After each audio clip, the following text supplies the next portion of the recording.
Welcome to the Black Educated Tea podcast where we have conversations on how Black women navigate through life and education. I'm your host, Makeda Marie. I'm a life coach and strategic consultant. In this safe space and in this podcast, we have conversations on how we balance and navigate through life, education, corporate America, entrepreneurship, motherhood, love, just so many topics. It's just endless. Please join us for the Black Educated Tea podcast so you can be a part of these magnificent conversations.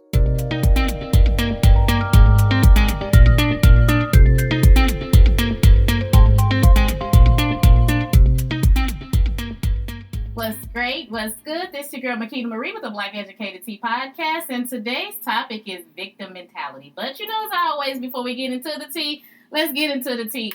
I don't have tea today, I just have water. So I have my water that I'm drinking, my spring water. Of course, I just gravitate towards spring water, Fiji water. There is a difference in the taste of water. As you become a water drinker, you definitely notice the different taste in water. So, I typically go for just spring water. So that's what I'm drinking today. It's kind of warm, we're getting closer to summer. So I'm actually just drinking spring water.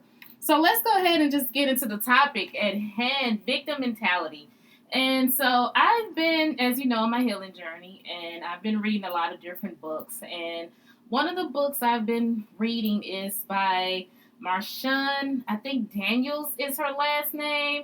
I'll get the correct information and attach it. But I think it's Marshawn Daniels. And the book is Believe Bigger. So I've been listening to the audiobook, actually. Really, really good book. And she starts the book out with a bang. So she kind of starts the book out with, she was engaged and she found out that her fiance was cheating. And so she decided just to call the wedding off. Really, really good book. But she has a lot of great information in there. And one of the things I've been taking away from this book is to believe bigger in yourself, want more for yourself, definitely pray for bigger things for yourself. And for me, it made me think about getting out of a victim mentality. You may read the book and get something totally different out of it because there's so much that you can get from the book, but definitely about prayer, finding your purpose is probably one of probably the whole purpose of the book is finding your purpose. And so finding your purpose, believing in yourself, wanting more, wanting bigger for yourself, and wanting those things for me, wanting more, finding my purpose was one I had to get out of victim mentality. And I noticed years ago that I was carrying a victim mentality. Mine wasn't as extreme as some people I have encountered. I have encountered some people that has an extreme case of victim mentality, even to the point that they may be narcissists. I don't like to just throw that word around, being honest, because it's trending. You go on social media, you have conversations with people, and that narcissist word is just thrown around so frequently. And if you I was sitting on the couch one day, this is how I just randomly do things. So I was sitting on the couch one day, and I think I was watching something on TV. I really don't know what I was doing. But I was like, okay, I heard the word narcissist, and this was a while back when it be kind of, it's not a new term, but it had just kind of been brought to my attention. And so I was like, okay, what is this narcissist? What is the meaning of it? And how many people are actually diagnosed with being narcissists? And so I was like, Alexa, what is percentage of people that are diagnosed as are narcissists? And I think she was like 1 to 2%. But there are several ways you can look at that. For one, most people that are narcissists are very rarely going to go get help or go get diagnosed for it. So that may be why the number is so low. I don't necessarily know. I have not done my full research on it. So that may be one of the reasons why the number is so low. And then the number may actually be so low because the cases of people that are actually narcissists is just that low. So I don't necessarily know. I need to do more research into that. I need to look more into it, read more into it, and get a thorough understanding of it. So I just don't like to throw that word around so easily when most people have not been diagnosed as narcissists. But I really do feel like some of the people that I have encountered that have a victim mentality definitely have some narcissistic traits. Are they narcissists? I don't know because I can't diagnose them. They have not been properly diagnosed, so I don't necessarily know. But having a victim mentality is always feeling like no matter what the situation is, you always come out to be the victim. No matter the role that you have played in it, no matter what. You know, they always say there's two sides to the story and the truth lies somewhere in between. And that's not to say that you have not been a victim. As I've been doing my research on victim mentality, one of the things is that you may very well be a victim, and you may carry that victim mentality because of things that may have been done to you in childhood and just extreme traumas and this and that. And then there are some people that just, it's easier, I guess, to guilt trip and get what you want out of others if you play the victim. And so there's always two sides to everything. There's yin, there's yang, there's light, there's dark, there's up and there's down. So there's even two sides to when you think of the victim mentality.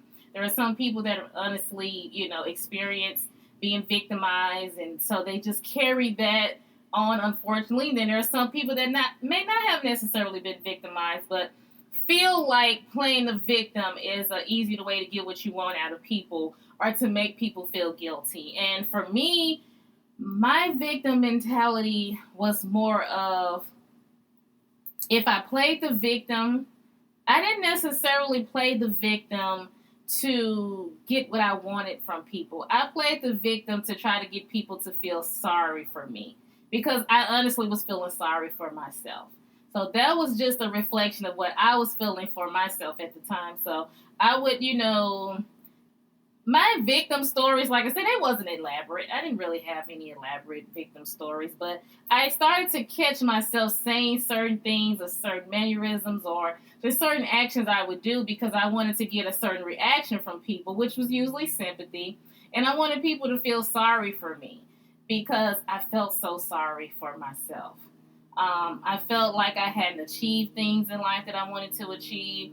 I mean, I was surrounding myself with so much self-doubt and, just low self-esteem. So, like I said, a lot of that was just a reflection of myself.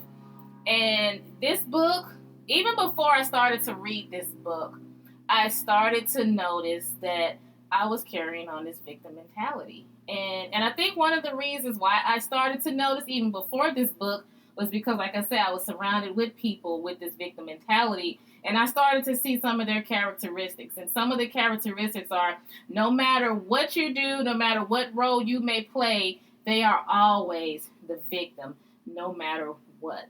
And I don't want to be that person that I can't hold myself accountable for anything that I do. I'm always the victim. Hell, I don't want to always be the victim. Who wants to always be the victim in a story? I don't want to be the victim in the story. I want to be the one that has accomplished, that has won, that has achieved. I don't want to always be the victim in everybody's story. That's just not my story. And so I started to see that in others. And I think at some point in my life, the fact that I was carrying on that victim mentality mindset, I was attracting people with that same mindset. You attract what you are. And so the fact that I was in that mindset at the time, I was attracting those people. But as I started to heal and as I started to change, their characteristics really started to stand out. It's like you are the common denominator in all of this, but for some reason, you always come out to be the victim. It's what everybody else is saying about you. It's what everybody else is doing to you. You are the victim in every story. And it just no longer served me to be around individuals with this victim, mindset. And that doesn't necessarily make them bad people, but it stunts your growth. It stunts your growth. It stunts you from holding yourself accountable. It stunts your life in general. If you continue to play the victim and you can never see that. Let's look at it this way. Say you are the victim in all of these situations. Why are you the victim in all of these situations? That's one way of looking at it as well. And if you are the victim in all of these situations, You obviously need to do something different in your life to get you out of this victim, being in this victim role. If people are continuing to scam you, if people are continuing to mentally, physically abuse you, whatever it is, unfortunately, and you being the victim, you are not to blame for it at all. I have been a victim. At some point, we may have all been a victim of something.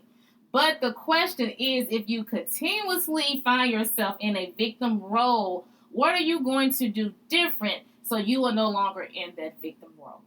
Because if you continue to do the same thing, you're going to continue to get scammed. You're going to continue to get mentally abused. Whatever situation it is where it causes you to continuously be a victim, then that is something you need to fix. You need to break that cycle of being the victim and finding out what it is about you that continues to attract people that like to victimize people as well. So there's several things you can think about when it just comes to victim mentality. For me, like I say, mine was, kind of low. Like I said, compared to others that I was around, they were like extreme victims. Every situation was because of what somebody else was doing to them. Me, like I say, mine was just more for looking for sympathy because I felt sorry for myself. I felt so sorry for myself, and life was just not working out for me. And like I say, I am an overachiever. And at that moment when I was in that victim mode, I felt like I wasn't achieving. I felt like I wasn't where I need to be in life, and financially and mentally, physically, nothing just seemed to be working out for me. So it was easier to play the victim. Oh, I'm just so sad. Nothing is just working out for me. Why? Why can't anything work out for me? Trying to garner that sympathy from others. I am no longer in that space. I refuse to have a victim mindset, and I refuse to be a victim. Not saying that, as I go through life, I won't be a victim in something. Something can unfortunately happen where I may be a victim in something. I have no control over that. What I do have control is how I react to it, how I respond to it, how I learn from it, and how I move on from it, how I heal from it, how I grow from it, whatever the case may be. So there is never at any time where you just may not be a victim. But how long do you want to be a victim? How long do you want to carry on that victim mindset? How long do you want to think of something that happened to you at the age of 10 and now you're 35, and what happened to you at 10 is still influencing you at 35? It's time to live in the present. God wants you to live in the present. God doesn't want you to live in the past and continue to harbor on what has happened in your past that may have very well influenced your adulthood. You can't deny that. You cannot deny that. But at what point do you stop being a victim and you say, you know what, now it's time for me to make a change in my life because I'm looking at my present and I want my future to be so peaceful, so bright, and not just continue to carry this victim mindset. And it can easily be changed. It's your mindset. You can easily change your mindset, and it does take time. Anything that, pertains to your mind and changing who you are, your characteristics, your habits, those things can be difficult, but you can make up your mind today that I no longer want to be a victim. I want to, if anything, share my story of when I was a victim, but I'm no longer living in that particular mindset. And like I say, for me, it was just changing my mindset that no, I am not a victim. Whatever I went through, it happened, even if it was unfortunate, even situations that were not just, not achieving or being where I want to be. There was no need to be in a victim mindset because of something like that. I hadn't necessarily achieved at the time because it wasn't my time, or maybe because I wasn't putting in the particular work. I wasn't focused. There was so many lessons I took from that. But, as I continue to grow, go on my healing journey, one of the things was just letting go of a victim mindset. And I encourage you all, if you are stuck in that victim mindset, please go get some counseling, get some therapy, get some self-help books, whatever you need, prayer, meditation, just manifesting, whatever you need that helps you get out that victim mindset so you can grow and be where you need to be. I highly, highly encourage it because it's like a weight lifted off you when you let go of that victim mindset. I just wanted to share that with you real quick. That's another thing from my healing journey. You know, I'm just keeping you all abreast of how my healing journey is going. And so that is one of the things that I've let go. And I would love to hear your thoughts, your comments. And, you know, as always, it's the Black Educated Tea Podcast.